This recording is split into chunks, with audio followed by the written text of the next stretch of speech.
This is the 31st film in the Marvel Cinematic Universe, and it is also the first film in Phase 5 of the MCU. It is the sequel to Ant-Man and the Wasp. As I considered Ant-Man and the Wasp Quantumania movie as a whole, I wasn't as content with the film as I should have been, but there were some elements that I liked about it. I began to like the film when the characters were sent to the quantum realm. That's when the movie started to get intriguing.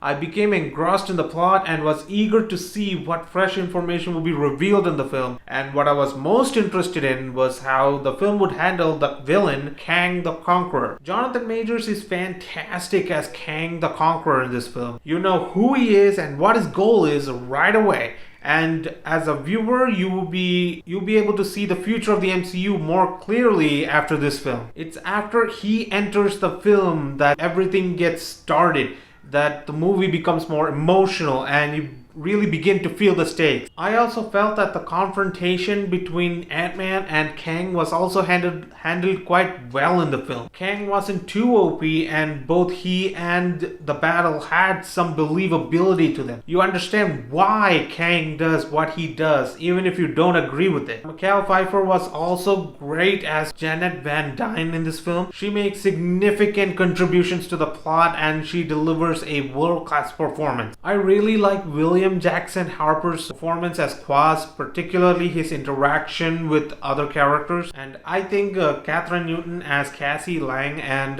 Paul Rudd as Scott Lang or Ant-Man did a decent enough job, but what I really liked about that movie was that I liked how the movie handled the relationship between Cassie and her father. And now we're getting into things that I had some issue with in the film. I didn't enjoy everything that led up to the quantum realm visit, which is like the first 30 or so minutes of the film. And this is because the first 30 minutes or the first act of the film is some of the most disjointed first acts I've seen in a Marvel film. And the film begins on a very odd note in terms of the humor, and the characters look very awkward. I thought the visual effects were inadequate. Like, the quantum realm looks so epic on screen, but the way it's executed feels like two people standing in front of a green screen delivering expositional dialogue. That's how it felt until the second act. And I also felt that the visuals kind of detracted from some of the film's more emotional and pivotal scenes. And in terms of lighting, there were times in the movie where the lighting in the background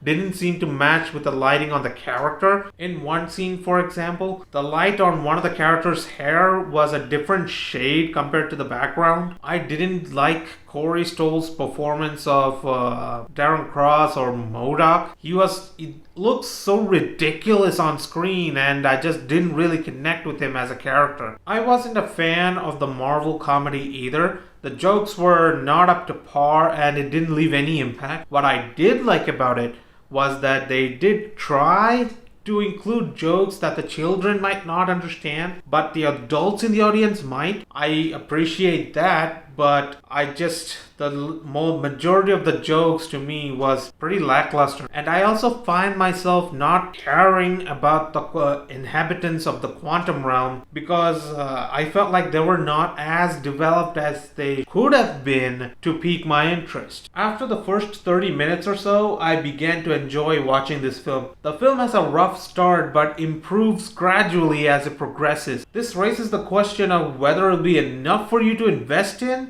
or whether you'll be so dissatisfied in the beginning that you will abandon it. Whatever the outcome is, if you are just looking for a one-time watch film or you want to get caught up with the Marvel Cinematic Universe, then yeah, I would suggest it. It's not like a masterpiece level film, but it's competent. Down in there is no witness. Got me in my feels, she would never listen. All the alcohol is in my liver. I guess I lost and you're the winner. Missing your touch, you were a good kisser. I was born to sing, but now